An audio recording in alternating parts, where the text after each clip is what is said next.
अस्सलामुअलैकुम दोस्तों, बड़ी जीत, बड़ी खुशी, बड़ी खबर। बाबर आजम सबसे ज्यादा T20 इंटरनेशनल जीतने वाले कप्तान बन गए हैं। जी हां, कौमी टीम के कप्तान बाबर आजम सबसे ज्यादा T20 इंटरनेशनल जीतने वाले कप्तान बन गए।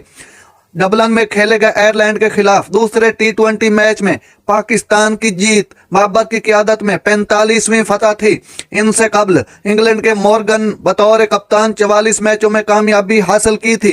युगांडा के ब्रायन मसाबा ने बतौर कप्तान 44 मैचेस में कामयाबी हासिल की थी, जबकि अफगानिस्तान के असगर अफगान ने बतौर कप्तान 42 मैचेस में जीत हासिल की थी बतौर कप्तानी। लेकिन किंग बाबर ने सबको पीछे छोड़ दिया है। किंग बाबर ने 45वें मैच में जीत कर ये वर्ल्ड बुक में अपना रिकॉर्ड दर्ज करवा दिया है। किंग बाबर इंशाअल्लाह इससे आगे भी बड़े रिकॉर्ड तोड़ने वाले हैं। नाज़रीन, जैसे जैसे खबरें आती जाएंगी मैं आपको बताता जाऊंगा।